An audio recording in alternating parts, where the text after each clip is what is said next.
ಈಗ ನೋಡಿ ಇಷ್ಟು ಗ್ಯಾಪ್ ಇದೆ, ಒಂಚೂರು ಸರ್ಕೊಳ್ರಿ ನೀವು ನೋಡ್ರಿ ಎಷ್ಟು ಗ್ಯಾಪ್ ಇದೆ, ಅಲ್ಲೊಂದು ಇಲ್ಲೊಂದು ಹುಟ್ಟಿದ. ಇದು ಇನ್ನೊಂದು 8-10 ದಿವಸಕ್ಕೆ ಒಂದು ಹೂವು 2 ಹೂವು ಬಿಡ್ಬೋದು. ಅಂದ್ರೆ ರೈತ ಒಂದು ಎಕರೆಗೆ ಕನಿಷ್ಠ ಒಂದು 25,000 ರೂಪಾಯಿ ಖರ್ಚು ಮಾಡ್ತಾನೆ ಒಂದು ಎಕರೆಗೆ. ಒಂದು ಹೆಕ್ಟೇರ್ಗೆ ಏನಿಲ್ಲಪ್ಪ ಅಂತ ಹೇಳಿದ್ರೆ ಒಂದು 60,000 ರಿಂದ 70,000 ರೂಪಾಯಿ ಖರ್ಚು ಮಾಡ್ತಾನೆ. ಹಾಗಾಗಿ ರೈತ ಈಗ ಒಂದ್ಸರಿ ಬಿತ್ತಿ ಅಳಿಸಿ ಹಾಕಿದ್ದಾನೆ. ಕೆಲವರಿಗೆ 2ನೇ ಸರಿ ಬಿತ್ತಿದ್ದಾರೆ. 2ನೇ ಸರಿ ಬಿತ್ತಕ್ಕೆ ಎಲ್ಲಿಂದ ತಗೊಂಡ್ಬರೋದು ದುಡ್ಡು? ಮೊದಲೇನೆ ಸಾಲ ಮಾಡಿ ಭೂಮಿಗೆ ಬೀಜ ಹಾಕಿರ್ತಾರೆ, ಗೊಬ್ಬರಕ್ಕೆ, ಬೀಜಕ್ಕೆ, ಆಮೇಲೆ ಇದು ಗಳೆವುಗೆ, ಎತ್ತುಗಳಿಗೆ ಬಾಡಿಗೆ ತೆಗೆದುಕೊಂಡು ಈ ಥರದ್ದೆಲ್ಲ ಅವನು ಭಾಳ ಕಷ್ಟಪಟ್ಟು ಬಿತ್ತನೆಯನ್ನು ಮಾಡಿರ್ತಾನೆ. ಈಗ ಮತ್ತೆ 2ನೇ ಬಾರಿ ಬಿತ್ತಬೇಕು ಅಂತ ಅಂದರೆ ಎಲ್ಲಿಂದ ತಗೊಂಡ್ಬರ್ತಾನೆ? ಆದ್ದರಿಂದ ರೈತ ಇವತ್ತು ಕರ್ನಾಟಕದಾದ್ಯಂತ ಭಾಳ ಕಷ್ಟದಲ್ಲಿದೆ. ಆದರೆ ರಾಜ್ಯ ಸರ್ಕಾರ ಯಾರದೇ ನೆರವಿಗೆ ಬರ್ತಾ ಇಲ್ಲ ರೈತರಿಗೆ. ರೈತರ ಕೈ ಹಿಡಿತಾ ಇಲ್ಲ ಸರ್ಕಾರ.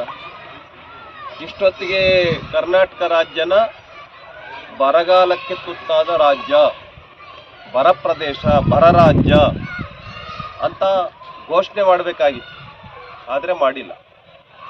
ನಾವಿಲ್ಲಿ ರೈತರ ಸಂಕಷ್ಟವನ್ನು ನೋಡೋಕ್ಕೆ ನಾವು ರೈತರ ಅಧ್ಯಯನ ಮಾಡ್ತಾ ಇದ್ದೀವಿ, ಅವರು ಡೆಲ್ಲಿನಲ್ಲಿದ್ದಾರೆ. ಇಡೀ ಕರ್ನಾಟಕ ಸರ್ಕಾರ ಡೆಲ್ಲಿನಲ್ಲಿ ಹೋಗಿ ಕೂತ್ಕೊಂಡಿದೆ. ಎಂಥ ದುರಂತಪ್ಪ ಅಂತಂದರೆ ಕರ್ನಾಟಕದ ಮುಖ್ಯಮಂತ್ರಿಗಳು, ಉಪಮುಖ್ಯಮಂತ್ರಿಗಳು ಎಲ್ಲ 13 ಜನ ಮುಖ್ಯಮಂತ್ರಿ ಬಿಟ್ಟರೆ 13 ಜನ ಮಂತ್ರಿಗಳು, 40 ಜನ ಶಾಸಕರು ಹೋಗಿ ಡೆಲ್ಲಿನಲ್ಲಿ ಕೂತ್ಕೊಂಡ್ರು ಕೂಡ ಅವ್ರಿಗೆ ಅಪಾಯಿಂಟ್ಮೆಂಟ್ ಸಿಗ್ತಾರೆ. ಯಾಕೆ? ಸಚಿವ ಸಂಪುಟನ ಪೂರ್ತಿ ಮಾಡೋದಕ್ಕೆ ಅಲ್ಲೋಗಿ ಕೂತ್ಕೊಂಡಿದ್ದಾರೆ. 3 ದಿನ ಆಯ್ತು, ಅಪಾಯಿಂಟ್ಮೆಂಟ್ ಸಿಕ್ಕಿಲ್ಲ. ಕ್ಯಾರೆ ಅಂತ ಇಲ್ಲ. ಇವತ್ತು 4ನೇ ದಿನ ಇವತ್ತು. ಆದ್ರೆ ರೈತರು ಗೋಳ್ ಕೇಳಕ್ ಅವ್ರು ಅಲ್ಲಿದ್ದಾರೆ. ರೈತರು ಏನಾರು ಮಳೆ ಬಂದ್ರೆ ಬೀಜ ಹಾಕಬೇಕು ಅಂತೇಳಿ ರೈತರಿದ್ದಾರೆ, ದುಡ್ಡಿಲ್ಲ.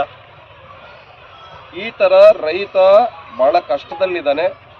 ಆದ್ರಿಂದ ನಾವೇನ್ ಮಾಡ್ತಿದ್ದೀವಿ ಅಂತ ಹೇಳಿದ್ರೆ, ಒಂದು ಹೆಕ್ಟೇರ್ಗೆ 1 ಲಕ್ಷ ರೂಪಾಯಿ ಕೊಡ್ಲಿ ಸರ್ಕಾರ. 1 ಎಕರೆಗೆ 50,000 ರೂಪಾಯಿ ಪರಿಹಾರವನ್ನು ಕೊಡಬೇಕು.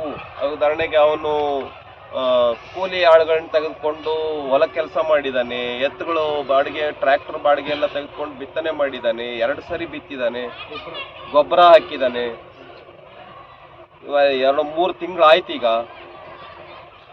ಹಾಗಾಗಿ ಎಲ್ಲ ರೈತರು ಏನು ಕೆಲವರೆಲ್ಲ ಗೋವಾಕ್ಕೆ ಹೋಗ್ತಿದ್ದಾರೆ, ಬೆಂಗಳೂರಿಗೆ ಹೋಗ್ತಿದ್ದಾರೆ, ಮುಂಬೈಗೆ ಹೋಗ್ತಿದ್ದಾರೆ, ಹೈದರಾಬಾದ್ಗೆ ಹೋಗ್ತಿದ್ದಾರೆ, ದೊಡ್ಡ ದೊಡ್ಡ ಸಿಟಿಗಳಿಗೆ ಹೋಗ್ತಾ ಇದ್ದಾರೆ ಉದ್ಯೋಗಕ್ಕೋಸ್ಕರ. ಹಾಗಾಗಿ ಬಹುಶಃ ಈ ರೀತಿಯ ಬರಗಾಲ ನಾವ್ಯಾರು ನೋಡಿರಲಿಲ್ಲ.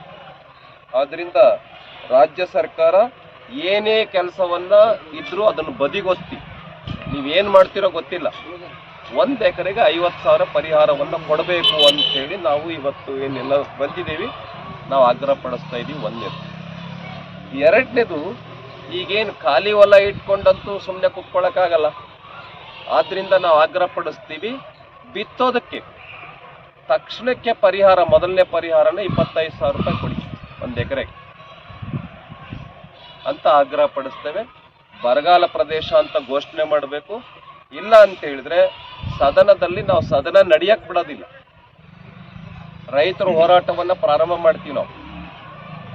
ಎಲ್ಲ ಶಾಸಕರು, ಬಿಜೆಪಿ JDSನ ಎಲ್ಲ ಶಾಸಕರು ನಾವು ರೈತರಿಗೆ ಪರಿಹಾರವನ್ನು ಘೋಷಣೆ ಮಾಡಬೇಕು ಮತ್ತು ಬರ ರಾಜ್ಯ ಅಂತ ಘೋಷಣೆ ಮಾಡಬೇಕು. ಅಲ್ಲಿವರೆಗೆ ಸದನ ನಡೆಯಕ್ಕೆ ಕೊಡೋದಿಲ್ಲ ಅಂತೇಳಿ ನಾವು ಆಗ್ರಹ ಪಡಿಸ್ತೀವಿ.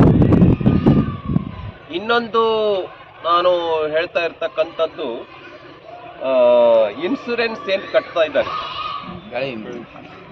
ದುಡ್ಡಿಲ್ಲ ರೈತರ ಹತ್ರ.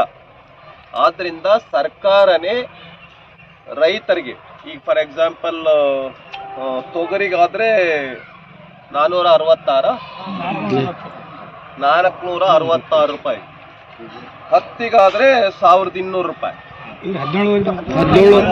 ನೀರಾವರಿ ಒಣ ಬೇಸಾಯ 1700 ಆದ್ರಿಂದ ಅದು ಎಷ್ಟು ಕಟ್ತಾ ಇದ್ದಾರೆ ರೈತರು ಅದನ್ನ ಸರ್ಕಾರನೇ ಕಟ್ಲಿ ಈ ಸರಿ ವಿಮೆನ, ಬೆಳೆ ವಿಮೆನ. ಮತ್ತು ಕಂಪನಿಗಳು ಏನ್ ರೈತರಿಗೆ ಮೋಸ ಮಾಡ್ತಾ ಇದ್ದಾರೆ ಅದನ್ನ ತಡೆಗಟ್ಟದೆ ಹೋದ್ರೆ ರೈತರಿಗೆ ಮಾಡ್ತಾ ಇರತಕ್ಕಂತ ಮೋಸದ ವಿರುದ್ಧ ಸರ್ಕಾರದ ವಿರುದ್ಧನೇ ನಾವು ಹೋರಾಟ ಮಾಡ್ಬೇಕಾಗತ್ತೆ. ಯಾಕೆಂತ ಹೇಳಿದ್ರೆ ಮುಂಚೆ ಓರಿಯೆಂಟಲ್ ಕಂಪನಿ ಕೊಟ್ಟಿದ್ರು ಅನ್ಸುತ್ತೆ, ಈಗ SBI ಕೊಟ್ಟಿದ್ದಾರೆ. ರೈತರಿಗೆ ಮೋಸ ಮಾಡಿದ್ರೆ ನಾವು ಸರ್ಕಾರದ ವಿರುದ್ಧನೇ ಹೋರಾಟ ಮಾಡ್ತೀವಿ.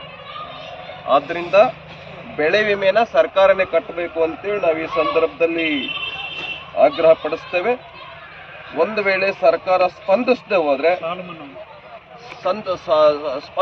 ಹೋದ್ರೆ ಹೋರಾಟವನ್ನ ಮಾಡ್ತೀವಿ ಅಂತೇಳಿ ನಾನು ಹೇಳೋದಕ್ಕೆ ಬಯಸ್ತೇನೆ. ಇನ್ನೊಂದು ಬಹಳ ಪ್ರಮುಖವಾಗಿರ್ತಕ್ಕಂಥ ಬೇಡಿಕೆ ಅದೇನಪ್ಪ ಅಂತಂದ್ರೆ, ಈಗ ರೈತರ ಜೀವನ ಈ ಸಾರಿ ಇಷ್ಟೇ. ಇನ್ನೇನು ಮಳೆಗಾಲ ಈ ತಿಂಗಳದ್ದು ಮುಗೀತು, ಆಗಸ್ಟ್ ಸೆಪ್ಟೆಂಬರ್ ಅದರೊಳಗೆ ಎಷ್ಟು ಮಳೆ ಬರುತ್ತೆ ಏನಂತ ಗೊತ್ತಿಲ್ಲ. ಆದ್ರಿಂದ ಈ ಸರಿ ಬರಗಾಲ ಅಂತ ನೀವು ಘೋಷಣೆ ಮಾಡಿ ರೈತರ ಸಾಲವನ್ನ ಸಂಪೂರ್ಣವಾಗಿ ಮನ್ನಾ ಮಾಡಬೇಕು ಅಂತಲೂ ಕೂಡ ನಮ್ಮ ಭಾರತೀಯ ಜನತಾ ಪಾರ್ಟಿಯಿಂದ ನಾವೀಗೇನು ಅಧ್ಯಯನ ಮಾಡ್ತಾ ಇದ್ದೀವಿ, ನಾವು ಆಗ್ರಹ ಪಡಿಸ್ತಾ ಇದ್ದೀವಿ. ರೈತರ ಸಾಲ ಮನ್ನಾ ಮಾಡಬೇಕು, ಬೆಳೆ ವಿಮೆಯನ್ನು ಸರ್ಕಾರವನ್ನು ಕಟ್ಟಬೇಕು. ಮೊದಲನೇ ಹಂತದಲ್ಲಿ 25,000 ರೂಪಾಯಿ ರೈತರ ಅಕೌಂಟ್ಗೆ ಹಾಕಬೇಕು. ಆಮೇಲೆ ಯಾವುದು ಇದು ಇನ್ಸೂರೆನ್ಸ್ ಆಯ್ತು, ಎಕರೆಗೆ 1 ಎಕರೆಗೆ 50,000 ರೂಪಾಯಿ ಪರಿಹಾರವನ್ನು ಕೊಡಬೇಕು. ಮೊದಲನೇ ಹಂತಕ್ಕೆ 25,000 ನೀವು ಕೊಡಿ. ಇಷ್ಟು ನಾವು ಆಗ್ರಹ ಪಡ್ತೀವಿ.